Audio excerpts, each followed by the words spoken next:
Bonjour et bienvenue à notre émission Lire des livres. Aujourd'hui, nous avons le plaisir d'accueillir John Graz pour son livre Fortifie-toi et prends courage. Bonjour John. Bonjour Yolande. Comment vas-tu? Ça va bien, merci. Alors pour ceux qui ne connaîtraient pas John Graz, voilà une brève présentation de qui tu es. Mais c'est une brève présentation. Tu es donc suisse, pasteur de formation. Franco-suisse. Ah, Oui, on peut dire franco-suisse. suisse. Oui, Ah, oui. d'accord. Pasteur de formation et docteur en histoire. Durant ta carrière, tu as travaillé d'abord avec des jeunes, puis en faveur de la liberté religieuse, d'abord ici en Europe, puis aux États-Unis à un niveau mondial. Le domaine de la liberté de conscience et les relations interreligieuses t'ont passionné pendant toute ta vie et elles t'ont permis de rencontrer un grand nombre de personnalités, entre autres, au travers de tes mandats aux Nations Unies.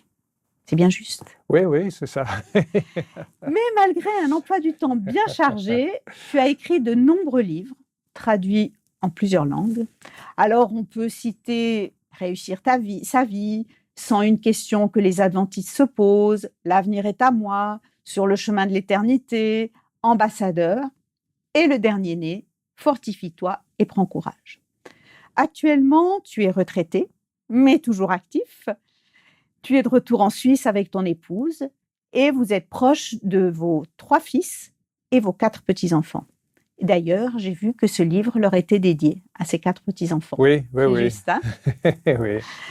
Mais face à une vie si active, est-ce que tu peux nous dire quelle période de ta vie t'a le plus enrichi? Pour la réponse, ce serait que chaque période de ma vie m'a beaucoup enrichi. Quand j'ai fait des études, quand j'étais étudiant, j'aimais beaucoup cela. J'ai toujours été actif aussi. Et puis après, quand j'ai commencé à être pasteur, mais pour des étudiants à l'université de Montpellier. Je suivais aussi des cours à l'université. Et là, j'ai vécu plein d'aventures extraordinaires. Ensuite, j'ai des pasteurs dans une église un peu plus rurale. Et là aussi, on faisait des tas de choses. On faisait des soirées, on allait chercher les jeunes dans les rues, on faisait qu'on appelait ça des coffee bars, etc. Ensuite, on m'a appelé à Paris pour faire la communication, m'occuper de la communication. Et on a lancé les radios locales, on a aussi enregistré plusieurs émissions de télévision avec les chaînes nationales. Les relations publiques, évidemment. Et de fil en aiguille, j'ai abouti à Berne, où là, j'ai travaillé au niveau européen et aussi pour une partie de l'Afrique. Mais alors là, spécialement pour la jeunesse, mais aussi pour les communications. Pendant 10 ans, ensuite, on m'a appelé aux États-Unis, et cette fois pour la liberté religieuse. Et là, je suis resté 20 ans et j'ai travaillé au niveau mondial. Alors, je dois dire que moi, j'ai toujours considéré la vie comme une grande aventure, et chaque fois que je suis quelque part, j'essaie de vivre une grande aventure. Alors, à chaque niveau, on a vécu des grandes aventures, et au niveau mondial, évidemment, les aventures étaient mondiales. D'accord, magnifique. Mais alors justement, pendant l'année passée 2020, tu as écrit Fortifie-toi et prends courage. Mais avant que nous en parlions un peu plus directement, j'aimerais un peu dire comment moi je l'ai ressenti en le lisant. Ce livre, c'est donc ton 8e ouvrage, et malgré les années qui passent, tu as su garder un style alerte et tout à fait actuel. Pour ceux qui ont la chance de te connaître, tu es un homme affable, mais enthousiaste, et grâce à ton parcours professionnel en tant que responsable de la liberté religieuse à un niveau mondial, tu as voyagé dans plusieurs pays, une chance, et puis donc tu es revenu avec de nombreuses anecdotes à raconter. Et dans ce livre, donc, Fortifie-toi et prends courage, on retrouve un enthousiasme certain pour présenter 15 réflexions thématiques émaillées d'histoires vécues et qui sont pour la plupart des histoires vraies que tu as vécues. Alors que nous vivons une période tourmentée, ce verset de Josué qui dit « Fortifie-toi et prends courage » donne espoir, car quoi qu'il arrive, Dieu sera toujours avec nous. Dans chacun des 15 chapitres du livre, tu racontes une histoire biblique de manière très vivante, et on ne peut pas faire autrement que d'être sûr que Dieu a accompagné chacun de ces personnages. Et au-delà de ces récits bibliques, j'ai particulièrement apprécié l'organisation des chapitres, parce qu'il y a d'abord la présentation du thème, qui est suivie d'un texte biblique et d'une histoire vécue. Puis vient l'histoire biblique, et pour que cela ne reste pas que de la théorie, il y a la rubrique « Pour être pratique » qui nous invite à réfléchir sur notre vie en relation avec l'histoire biblique. Et pour finir, un verset biblique. Bref, on ne s'ennuie pas quand on lit ce livre, et je ne peux donc que vous encourager à le lire en espérant que David, Thomas, Joseph et tant d'autres pourront vous donner confiance sur le fait que Dieu nous fortifie en temps et en heure. Un livre qui veut encourager, nous inviter à croire, à persévérer et à espérer. Et cerise sur le gâteau, il se lit très facilement, est accessible à tous, que l'on soit chrétien ou pas. Voilà. Oui, merci, c'est très gentil. Hein, j'ai écouté avec beaucoup d'intérêt. Comment j'ai ressenti ce livre en le lisant. Mais voilà, maintenant j'ai envie de te poser une question. Tu es retraité, tu as eu une vie très active. Qu'est-ce qui t'a poussé à avoir envie d'écrire ce livre? Tu n'avais pas envie de te reposer? Non, non, pour l'instant, non, pas trop.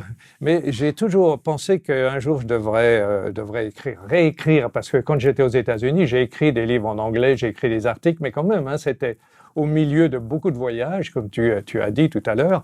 J'ai voyagé pas mal, pratiquement une centaine, entre 80 et 100 pays, chaque fois avec des agendas bien remplis, des visites officielles, des conférences à donner, des émissions par-ci, par-ça. Donc, c'était très, très serré. Puis ensuite, rentrer dans mon bureau, rentrer à domicile, il fallait... Donc, beaucoup de choses, mais je me suis dit, quand j'aurai un petit peu plus de temps, je vais écrire. Alors, j'ai fait beaucoup de choses en anglais, évidemment, pendant 20 ans, c'était que de l'anglais, mais je me suis dit, j'aimerais retrouver vraiment ma langue, la langue française, et écrire. Alors, tu sais, ça, c'est pas évident, hein. On pense que quand on abandonne sa langue pour un temps, qu'on l'utilise plus comme on l'utilisait avant parce qu'on a changé de pays, on va retrouver ça facilement, mais ça te fera peut-être rire, mais quand j'avais des exposés à faire, des conférences à donner, d'habitude je les faisais en anglais, et les faire en français, je ne trouvais pas mes mots. C'est le mot anglais qui arrivait. Oui, et alors, il fallait que je regarde très sérieusement ce que j'allais dire, parce que c'était les mots d'anglais. Alors là, on m'a invité plusieurs fois à Collonges, où j'ai aussi un cours, et puis on m'a demandé de m'occuper du Centre international pour la liberté religieuse et les affaires publiques.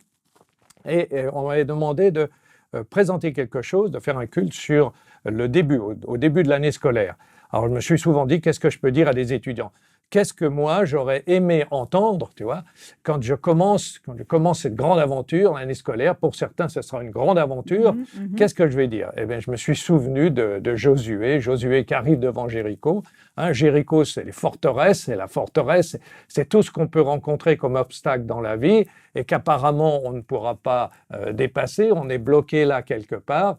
Eh bien, Dieu lui dit, fortifie-toi, prends courage, et moi, je m'occupe de la forteresse. Alors, à partir de là, eh bien, évidemment, ça s'est enchaîné.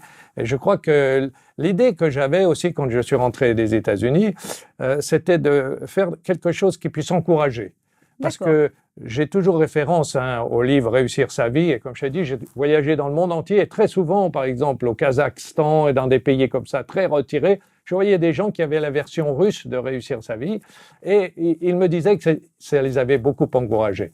Et je me suis dit, si vraiment j'arrive à encourager, eh bien, ce sera quelque chose de bien. Puis aussi, comme tu disais, les expériences vécues, c'est quelque chose qui, quand tu vis une expérience avec Dieu, quand tu voyages et puis que tu es en communion avec Dieu et que tu vois comment Dieu te prépare le chemin, les opportunités, eh bien, ce serait dommage de ne pas les raconter. D'ailleurs, j'espère un jour que je publierai mes notes de voyage. Ouh là là, alors là, ça va être un gros livre, à mon avis. Oui, parce qu'il y a 16 ou 20 petits volumes, hein, mais il y a beaucoup de choses extraordinaires qu'on vit et on a envie de les partager. Pas tellement pour dire, regardez, c'est moi qui ai fait ça, parce qu'après tout, c'est pas grand-chose, mais pour dire, voilà comment Dieu peut nous conduire partout où on est, que ce soit, même si on bouge pas de son village, de sa ville, de sa maison, eh bien, on peut vivre des aventures extraordinaires avec Dieu. D'accord. Mais alors, du coup, est-ce que ce livre s'adresse plutôt à des étudiants, à des jeunes, ou bien, même quand on est un petit peu moins jeune, on peut se sentir,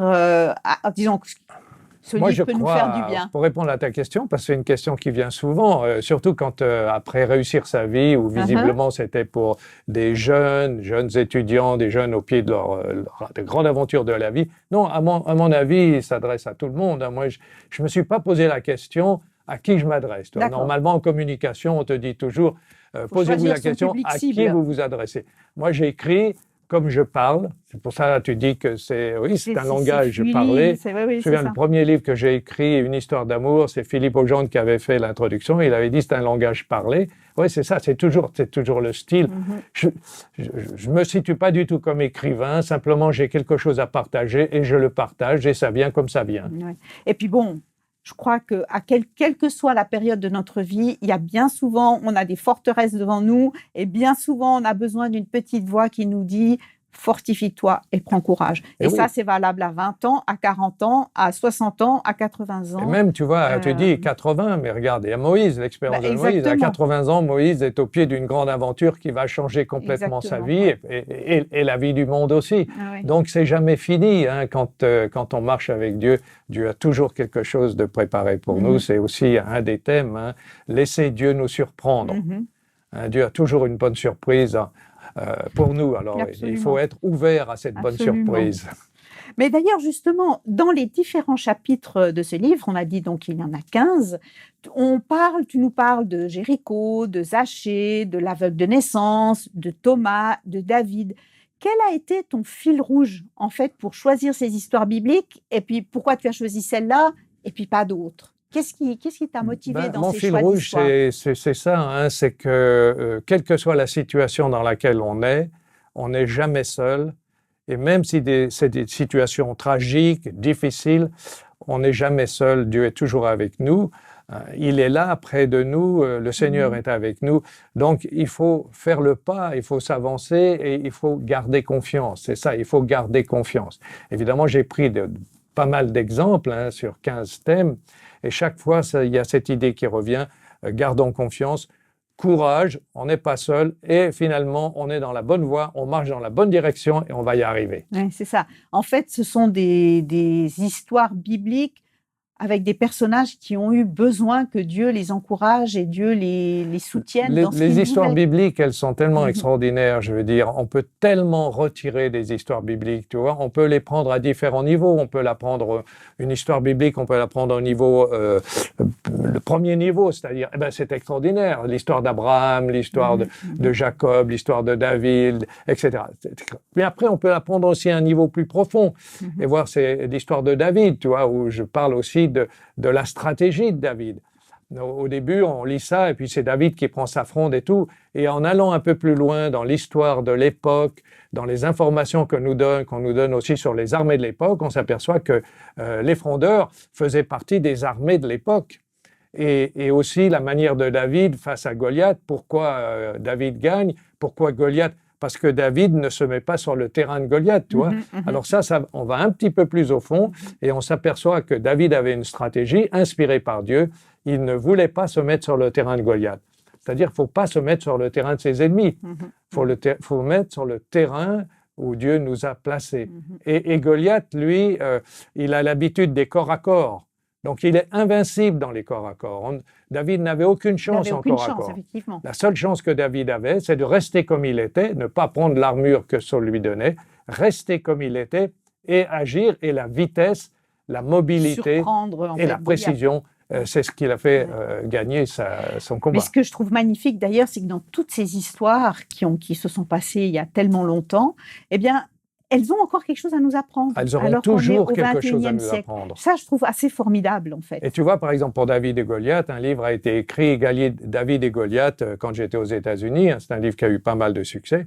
Et alors, l'auteur prend l'histoire de David et Goliath et il la transpose au niveau économique.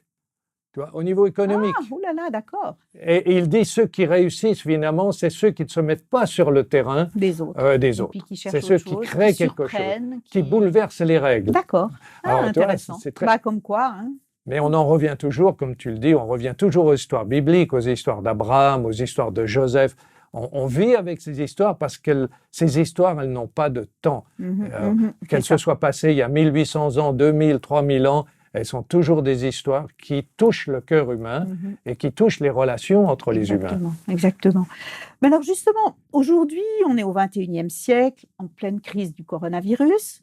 Est-ce qu'il est encore raisonnable de croire en un Dieu qui est vivant, qui nous accompagne dans tout ce que nous vivons, ou bien on passe pour des doux utopistes? Oui, mais tu sais, il ne faut pas se faire trop de soucis par rapport à ce qu'on passe pour. Hein. L'apôtre Paul disait, on est considérés comme les balayeurs du monde, etc. Il faut surtout enlever ça. On est comme on croit à ce qu'on croit, et ce n'est pas les autres qui doivent nous dire ce qu'on doit croire.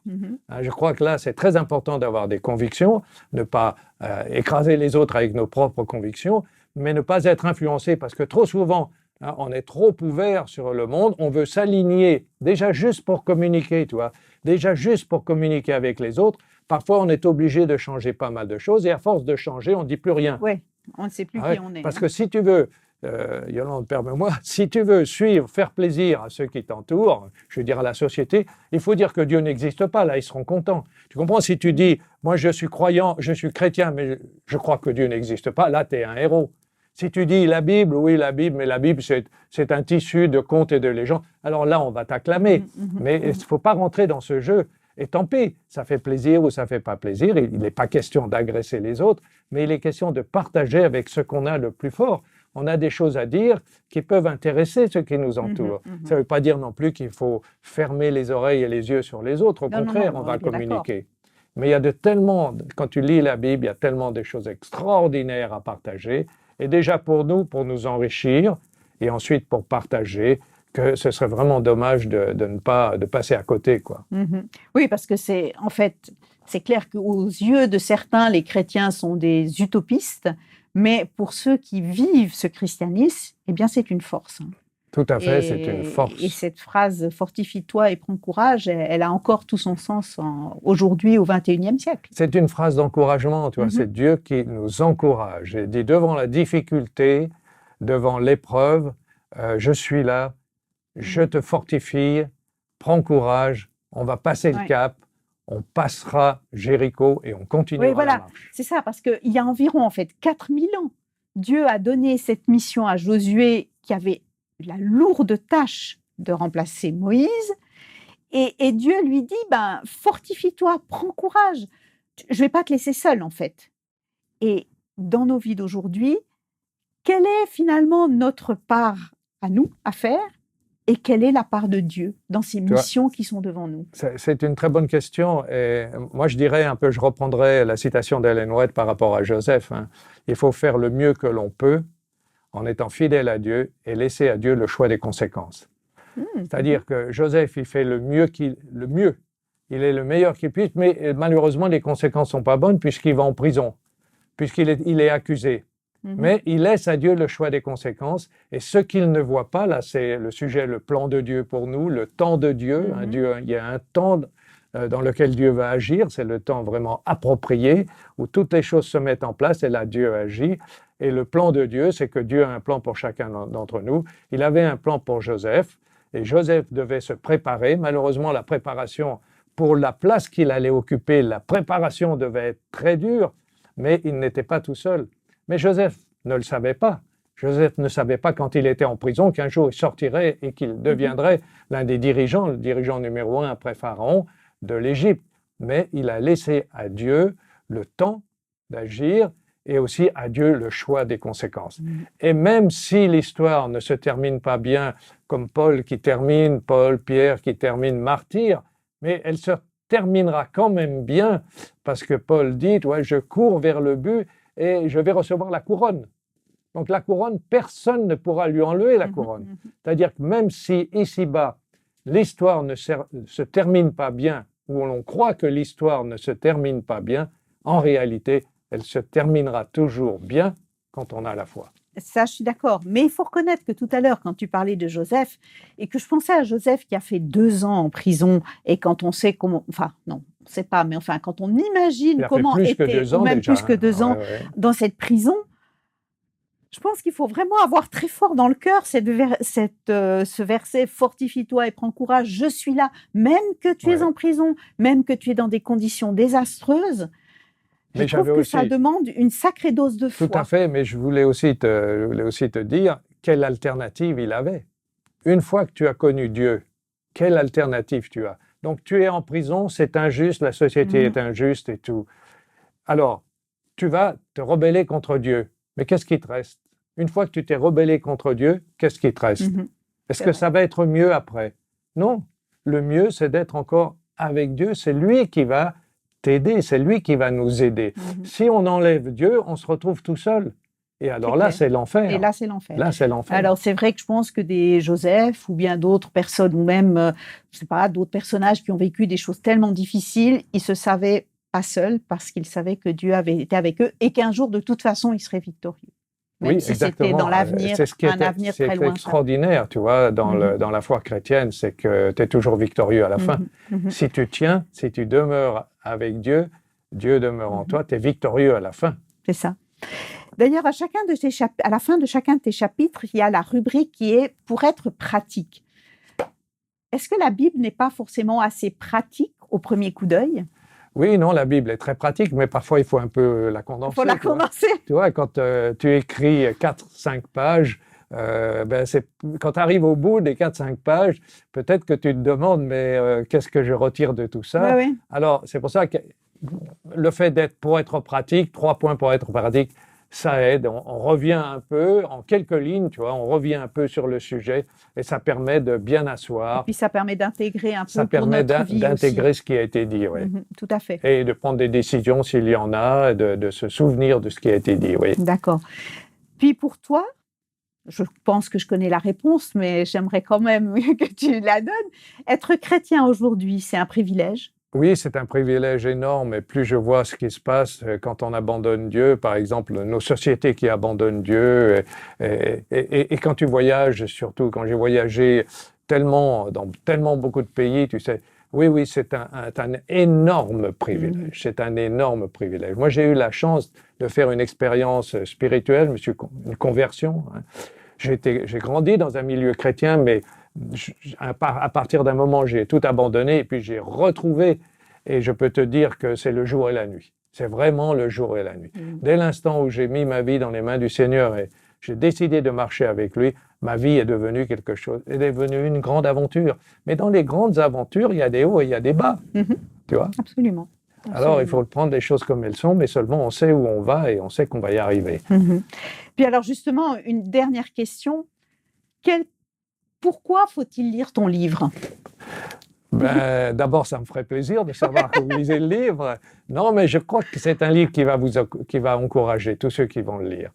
Et puis, si vous n'en êtes pas convaincu, faites l'essai, allez-y. Puis, n'hésitez pas à l'offrir autour de vous. J'ai pas l'impression que quelqu'un pourrait être vexé ou choqué en lisant ce livre. Parce non, vraiment, je crois pas. Il est très ouvert. Vous savez, j'ai été pendant plus de 20 ans responsable des relations avec les autres églises, les religions et tout. Et j'étais même secrétaire des communions chrétiennes. Eh bien, je sais, j'ai eu affaire à des gens qui avaient des profondes convictions, mais qui étaient capables aussi de parler avec les autres et on recevait. Alors j'espère que ce sera la même chose. J'espère que même ceux qui ne partagent pas ma foi directement seront quand même intéressés et recevront quelque chose. D'accord. En tout cas, merci beaucoup John d'être venu, d'avoir pris le temps de venir nous parler de ton livre. Alors pour ceux qui seraient intéressés, donc le livre Fortifie-toi et prends courage est paru aux éditions Palanquet. Il est disponible entre autres, à la librairie Vie et Santé à Renan. Vous trouvez l'adresse du site web en bas de l'écran. Et puis pour la France, eh bien, vous le trouverez dans toutes les bonnes librairies. Merci à vous tous qui nous suivez sur la chaîne YouTube d'Espoir Média et sur AdventPlay. Si cette émission vous a plu, n'hésitez pas à la liker et à la partager autour de vous. Je vous donne rendez-vous bientôt pour une nouvelle émission de Lire des livres sur Espoir Média. À bientôt. À bientôt.